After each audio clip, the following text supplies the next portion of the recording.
internet is an eighth continent. It's not part of this space. And so I asked President Sarkozy to get the G8 to take one simple pledge, a Hippocratic oath for the internet. First, do no harm. And he rather mocked that and said, well, is it harming you to protect your privacy and your security and your children? Well, on its face, no, it's not. But it depends on how you do it. The fascinating thing for me is whether you can actually fuel innovation without breaking rules. And I think that that's a discussion that sort of needs to be had at a higher level. At least it needs to be reflected that not everyone, there's no consensus about how you drive innovation.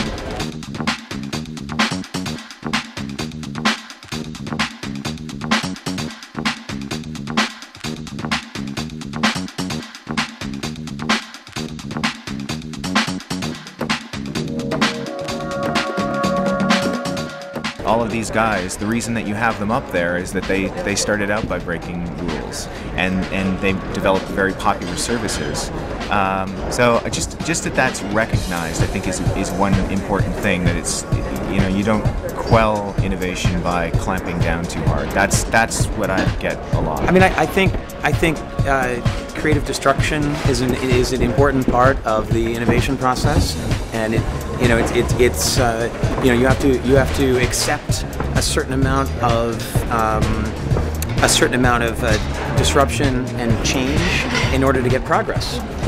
One of the good things about the internet is you can just kind of build something and people will choose to use it or not, and that's how we win debates, right? So that, I think, is, you know, that's a little, I feel like I can participate on that level. I don't think the ability to actually like win in a public debate around this stuff is quite difficult, though. The future of the internet isn't here. They didn't know how to get invited. For all we know, they aren't born yet. And so to try to think that you can know what the internet is today and thus regulate it and thus control it, put a definition around it, is extremely dangerous.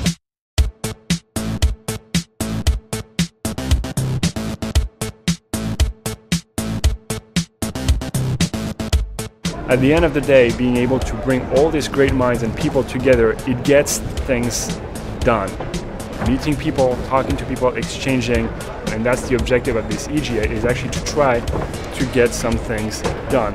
C'est la première fois que Internet figure explicitement à l'ordre du jour du G8 avec un certain nombre de ces acteurs qui vont venir porter cette déclaration que nous, ministres en charge du numérique, nous allons essayer de faire vivre ensuite. Il y a une délégation de 5 personnes qui a été formée pour porter les messages du forum aux 8 chefs d'État. Le travail qu'on doit faire encore ce soir, demain matin, c'est un travail de résumé, parce qu'on n'aura pas beaucoup de temps, on a des gens qui sont très importants en face de nous.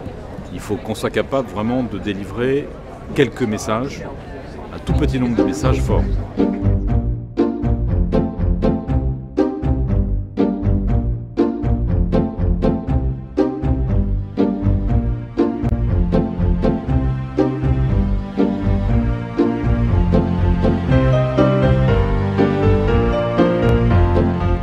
Moi j'ai été un peu surprise qu'on n'ait pas beaucoup vu ni d'auteurs, ni d'artistes, de cinéastes, de musiciens sur ce podium, et qu'on n'ait pas non plus vu beaucoup de défenseurs des consommateurs.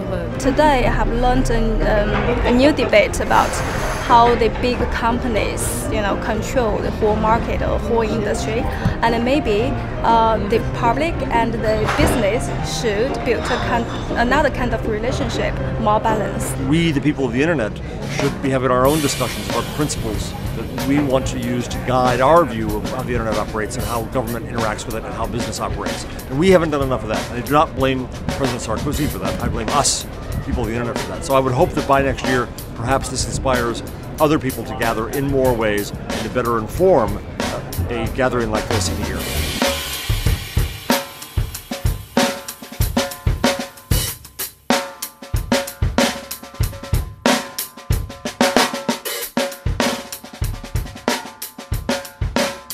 You know, the really frustrating thing, this is France, and I'm not getting a great French cuisine. I want some duck confit. Where's my duck confit?